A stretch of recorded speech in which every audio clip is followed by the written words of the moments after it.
নমস্কাৰ ছাত্ৰ ছাত্ৰীসকল, তোমালোক আটাইকে বিদ্যাসাধন চেনেলটোৰ মজিয়ালৈ প্ৰীতি আৰু সম্ভাষণ জনাইছোঁ। আজি আমি চতুৰ্থ শ্ৰেণীৰ জ্ঞানী হাতীম নামৰ পাঠটো পঢ়িম। আহাচোন তেনেহ'লে পাঠটিত কি আছে চাই লওঁ। পাঠটো মই একেলগে তোমালোকক লাইন বাই লাইন বুজাই গৈছোঁ, চাই যাবা তোমালোকে। এসময়ত আৰবৰ য়ামান ৰাজ্যত এজন বৰ দানী ৰজাই ৰাজত্ব কৰিছিল। দানী মানে হ'ল যিয়ে দান কৰে, মানুহক টকা পইচা ধন সম্পত্তি যিয়ে দান কৰে তেওঁলোকক দানী বুলি কোৱা হয়। তেনেকুৱা এজন দানী ৰজাই য়ামান ৰাজ্যত ৰাজত্ব কৰিছিল। তেওঁৰ দেশতে হাতীম নামেৰে এজন মানুহ আছিল। এখন ৰাজ্যতো বহুত ধৰণৰ মানুহ থাকে, তাৰ মাজতে আছিলে এজন বিশেষ মানুহ, তেওঁৰ নাম আছিল হাতীম। তেওঁ বৰ দুখীয়া আছিল, কিন্তু বৰ সাধু, জ্ঞানী আৰু বুধিয়ক আছিল। সেই হাতীম নামৰ মানুহজন কিন্তু বৰ দুখীয়া আছিল, কিন্তু তেওঁ বৰ সাধু আৰু জ্ঞানী আৰু বুধিয়ক আছিল। সেইকাৰণে আৰব দেশৰ সকলোৰে মুখত কেৱল হাতীমৰ জয়গানহে শুনা গৈছিল। যিহেতু মানুহজন অতি সৎ, জ্ঞানী আৰু বুধিয়ক আছিল, সেয়ে সকলোৰে মুখত কেৱল হাতীমৰ প্ৰশংসাহে শুনিবলৈ পোৱা গৈছিল। তাকে দেখি শুনি ৰজাই জ্বলি পুৰি মৰিবলৈ ধৰিলে আৰু কেনেকৈনো হাতীমৰ অনিষ্ট সাধন কৰিব পাৰে তাকেই ভাবিবলৈ ধৰিলে। মানে হাতীমৰ প্ৰশংসা শুনি ৰজাই সহ্য কৰিব পৰা নাছিল, সেয়ে হাতীমৰ অনিষ্ট সাধনৰ কাৰণে ৰজাই চিন্তা কৰিবলৈ ধৰিলে। এবাৰ কি কৰিলে ৰজাই, ৰাজ্যত এটা ডাঙৰ ভোজৰ আয়োজন কৰিলে আৰু তালৈ ৰাজ্যৰ সকলো প্ৰজাকে নিমন্ত্ৰণ কৰিলে। কিন্তু ভোজ খাবলৈ অহা প্ৰজাবোৰৰ মুখতো কেৱল হাতীমৰ জয়গান আৰু প্ৰশংসাহে শুনিবলৈ পালে। ৰজাৰ বৰ খং উঠিল। তেওঁ ভাবিলে যে হাতীমেই হ'ল তেওঁৰ জীৱনৰ বাটৰ গাইড। যেতিয়ালৈকে হাতীম নমৰে তেতিয়ালৈকে তেওঁ বিখ্যাত হ'ব নোৱাৰিব। গতিকে ৰজাই হাতীমক হত্যা কৰিবলৈ স্থিৰ কৰিলে। ৰজা যিহেতু ইতিমধ্যেই কি হৈছিলে, হাতীমৰ প্ৰশংসা শুনি ভিতৰি ভিতৰি জ্বলিছিল আৰু এবাৰ সেয়ে কি কৰিলে, ৰাজ্যত এটা ডাঙৰ ভোজমেলৰ আয়োজন কৰি সকলো প্ৰজাকে নিমন্ত্ৰণ জনালে। কিন্তু তাতো কি কৰিলে, প্ৰজাবোৰৰ মুখত হাতীমৰ জয়গানহে শুনিব পালে। সেয়ে ৰজাৰ আৰু খং উঠিল আৰু তেওঁ ভাবিলে যে মোৰ জীৱনৰ আচল গাইডডালে হ'ল হাতীম। গতিকে যেতিয়ালৈকে হাতীমক নামাৰে তেতিয়ালৈকে তেওঁ বিখ্যাত হ'ব নোৱাৰিব। সেয়ে কি কৰিলে ৰজাই, হাতীমক হত্যা কৰিবৰ কাৰণে মনস্থ কৰিলে। ৰজাই কি কৰিলে, এবাৰ ৰাজ্যৰ গুপ্তচৰসকলক মাতি আনি ক'লে যে যিয়ে হাতীমক হত্যা কৰিব পাৰিব তেওঁকে নগদ বহু হাজাৰ টকাৰে পুৰস্কৃত কৰা হ'ব। ৰজাৰ এই কথা শুনি এজন গুপ্তচৰ আগুৱাই আহি ৰজাৰ ওচৰত শিৰ নত কৰি ক'লে, প্ৰভুৰ আজ্ঞা পালন কৰিবলৈ সাজু হৈছোঁ, মাথো আপোনাৰ আদেশৰহে প্ৰয়োজন।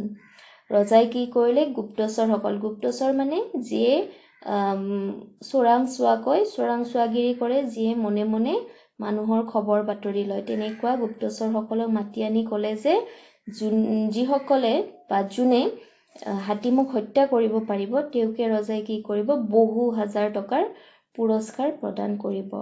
আৰু ৰজাৰ কথা শুনি এজন গুপ্তচৰ আগুৱাই আহি ক'লে যে প্ৰভুৰ আজ্ঞা পালন কৰিবলৈ সাজু আছোঁ, অৰ্থাৎ মই আপোনাৰ আজ্ঞা পালন কৰিম, গতিকে আপুনি মোক আদেশ দিয়ক, মই এতিয়াই আপোনাৰ আজ্ঞা পালন কৰিবলৈ সাজু আছোঁ। ইতিমধ্যে কি কৰিলে, হাতীমক বিচাৰি ৰজাৰ আদেশ পাই গুপ্তচৰজনে বহুত ঠাই ঘূৰিলে, কিন্তু হাতীমক ক'তো বিচাৰি নাপালে। এইদৰে গুপ্তচৰজনে হাতীমক বিচাৰি গৈ থাকিল। গুপ্তচৰজনে কি কৰিলে, এদিনাখন সন্ধিয়া সময়ত এটা জুপুৰি ঘৰৰ সন্মুখত এজন ধুনীয়া যুৱকক দেখিবলৈ পালে। দুখে ভাগৰে থকা গুপ্তচৰজনক যুৱকজনে ৰাতিটো তেওঁৰ জুপুৰিতে থাকিবলৈ দিহা কৰি দি সুন্দৰভাৱে অতিথি সেৱা কৰিলে। গুপ্তচৰজনে হাতীমক বিচাৰি বিচাৰি গৈ কি হ'ল, ভাগৰে যুগৰে এদিন এটা জুপুৰি ঘৰৰ সন্মুখত ৰল আৰু গৈ দেখিলে যে এজন যুৱক তাত আছে আৰু দুখে ভাগৰে থকা গুপ্তচৰজনক সেই যুৱকজনে কি কৰিলে, ৰাতিটো তেওঁৰ জুপুৰিতে থাকিবলৈ দিহা কৰি দিলে। যুৱকজনে তেওঁৰ প্ৰতি কৰা আদৰ যত্ন দেখি গুপ্তচৰজনৰ হৃদয়ত দয়াৰ ভাৱ জাগিল। পুৱা যুৱকজনে অতিথিৰ দুহাতত চুমা খাই ক'লে, বন্ধু, আপোনাৰ বিশ্ৰামৰ প্ৰয়োজন, সেয়ে আৰু দুদিন ইয়াতেই থাকি যাওঁ। যেতিয়া যুৱকজনে গুপ্তচৰজনক ইমান ধুনীয়াকৈ আতিথ্য প্ৰদান কৰিলে, সেই দেখি কি হ'ল, গুপ্তচৰজনৰ মনতো দয়াৰ ভাৱ জাগি উঠিল আৰু ৰাতিপুৱা কি কৰিলে, সেই যুৱকজনে অতিথিৰ অৰ্থাৎ গুপ্তচৰজনৰ দুহাতত চুমা খাই ক'লে যে, হে বন্ধু, আপোনাৰ বিশ্ৰামৰ প্ৰয়োজন, অৰ্থাৎ আপুনি জিৰণি লওক, কাৰণ আপুনি বহু ঠাই ঘূৰি ঘূৰি ইতিমধ্যে কি হৈছে, ক্লান্ত হৈ পৰিছে, সেয়ে আপুনি আৰু ইয়াতে দুদিনমান থাকি যাওক। কিন্তু গুপ্তচৰজনে ক'লে যে, বন্ধু, মই ইয়াত বেছি পলম কৰিব নোৱাৰো, মই এটা জৰুৰী কামতহে ঘূৰি ফুৰিছো। কিন্তু গুপ্তচৰজনে ক'লে যে, বন্ধু, মই ইয়াত আৰু বেছি দিন থাকিব নোৱাৰো, কাৰণ মই বিশেষ জৰুৰী কাম এটাৰ কাৰণেহে এনেকৈ ঘূৰি ফুৰিছো। তেতিয়া সেই যুৱকজনে ক'লে যে, বন্ধু, আপোনাৰ জৰুৰী কামটোৰ বিষয়ে যদি পাৰে আমাকো ক'বনে? যদি পাৰো নিশ্চয় সহায় কৰিম। তেতিয়া যুৱকজনে সুধিলে যে, বন্ধু, আপোনাৰনো কি ইমান জৰুৰী কাম আছে যে আপুনি ইমান ক্লান্ত হৈও বিশ্ৰাম নকৰাকৈ এনেকৈ যে যাব ওলাইছে? আপুনি আপোনাৰ জৰুৰী কামটোৰ কথা মোকো ক'ব পাৰেনে? যদিহে পাৰে তেন্তে মই আপোনাক নিশ্চয় সহায় কৰিম। তেতিয়া গুপ্তচৰজনে ৰজাৰ আদেশমতে হাতীমক হত্যা কৰিবলৈ অহা বুলি ক'লে আৰু যদি জানে হাতীমক ক'ত পোৱা যাব সেইটো ক'বলৈ যুৱকজনক অনুৰোধ কৰিলে। বন্ধুসুলভ গুপ্তচৰজনৰ কথা শুনি যুৱকজনে এটি মিচিকিয়া হাঁহি মাৰি ক'লে, বন্ধু, আপুনি বিচাৰি ফুৰা হাতীমজন আপোনাৰ সন্মুখতেই থিয় হৈ আছে, কাৰণ আপুনি বহু কষ্টেৰে বিচাৰি ফুৰা হাতীম ময়ে। গতিকে আপুনি মোক হত্যা কৰি আপোনাৰ কৰ্তব্য পালন কৰক। যেতিয়া গুপ্তচৰজনে ক'লে যে ৰজাৰ আদেশমতে হাতীমক হত্যা কৰিবলৈহে তেওঁ আহিছে বুলি আৰু হাতীমক ক'ত পোৱা যাব সেই সম্পৰ্কে যুৱকজনক সোধাত যুৱকজনে গুপ্তচৰজনৰ কথাত এটি হাঁহি মাৰি ক'লে যে, বন্ধু, আপুনি বিচাৰি ফুৰা হাতীমজন ময়েই আৰু মই আপোনাৰ সন্মুখতেই থিয় হৈ আছো আৰু সেইবাবে আপুনি কি কৰক, মোক হত্যা কৰি আপোনাৰ কৰ্তব্য পালন কৰক। তাকে শুনি গুপ্তচৰজনৰ হাতৰ পৰা তৰোৱাল খহি পৰিল।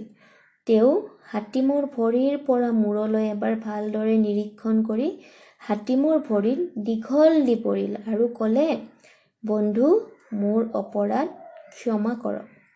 হাতীমে গুপ্তচৰজনক ক্ষমা কৰিলে। যেতিয়া গুপ্তচৰজনে গম পালে যে যিজন যুৱকে গুপ্তচৰজনক আশ্ৰয় দি তেওঁৰ ইমান ধুনীয়াকৈ আতিথ্য কৰিছিল সেই যুৱকজনেই হ'ল হাতীম, তেতিয়া কি হ'ল, এই কথা শুনি গুপ্তচৰজনৰ হাতত থকা তৰোৱালখন খহি পৰিল, মাটিত সুলকি পৰিল। তেওঁ কি কৰিলে, হাতীমৰ ভৰিৰ পৰা মুখলৈ এবাৰ ভালদৰে নিৰীক্ষণ কৰিলে, অৰ্থাৎ ভালদৰে চালে আৰু চাই উঠি কি কৰিলে, হাতীমৰ ভৰিত দীঘল দি পৰিলে আৰু ক'লে যে, বন্ধু, মোৰ অপৰাধ ক্ষমা কৰক। হাতীমে গুপ্তচৰজনক ক্ষমা কৰি দিলে। কেইদিনমান গুপ্তচৰজন হাতীমৰ লগত থাকি য়ামানলৈ গুচি গ'ল। হাতীমৰ লগত কি কৰিলে গুপ্তচৰজনে আৰু কিছুদিন তাতেই থাকিলে। তাৰ পিছত কি হ'ল, নিজৰ ৰাজ্য অৰ্থাৎ য়ামান ৰাজ্যলৈ উভতি গ'ল।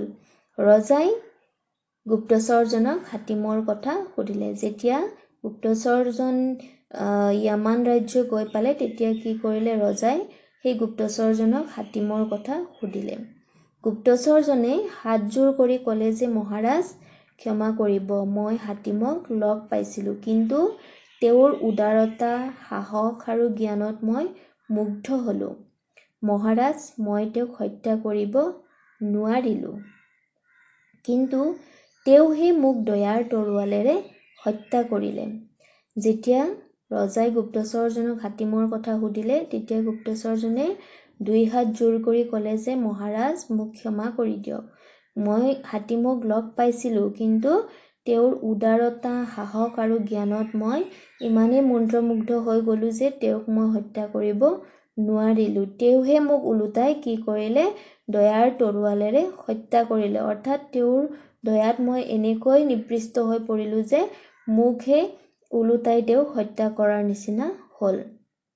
গুপ্তচৰজনৰ পৰা হাতীমৰ বিষয়ে জানিব পাৰি ৰজাৰ মনো হাতীমৰ প্ৰতি মৰম আৰু ভালপোৱাৰ ভাৱেৰে ভৰি পৰিল। ৰজাই কি কৰিলে, গুপ্তচৰজনক বহু হাজাৰ টকা আৰু সোণ ৰূপ পুৰস্কাৰ স্বৰূপে দিলে। যেতিয়া গুপ্তচৰজনৰ মুখৰ পৰা হাতীমৰ সকলোবোৰ কথা ৰজাই জানিব পাৰিলে, তেতিয়া ৰজাৰ মনটো কিন্তু হাতীমৰ প্ৰতি মৰম আৰু ভালপোৱাৰে ভৰি পৰিল। আগৰ তেওঁৰ মনত থকা খং, বিদ্বেষ এই সকলোবোৰ নোহোৱা হৈ গ'ল, আৰু সেয়ে কি কৰিলে, ৰজাই গুপ্তচৰজনক ওলোটাকৈ কি কৰিলে, বহু হাজাৰ টকা আৰু সোণ ৰূপৰ পুৰস্কাৰহে প্ৰদান কৰিলে, তেওঁ যে হাতীমক নামাৰিলে তাৰ বাবে। তোমালোকে গল্পটো পঢ়ি কেনে পালা মোক নিশ্চয় জনাবা। আজিলৈ ইমানতে এৰিলোঁ। আজিৰ ভিডিঅ'টি চাই কেনে পালা মোক জনাবা, লগতে প্ৰশ্নোত্তৰবোৰ তোমালোকক লাগিলে কমেণ্ট কৰি জনাবা। মোৰ আহিবলগীয়া তথা আগৰ সকলো ভিডিঅ' চাবৰ বাবে চেনেলটো ছাবস্ক্ৰাইব কৰিবা। ধন্যবাদ।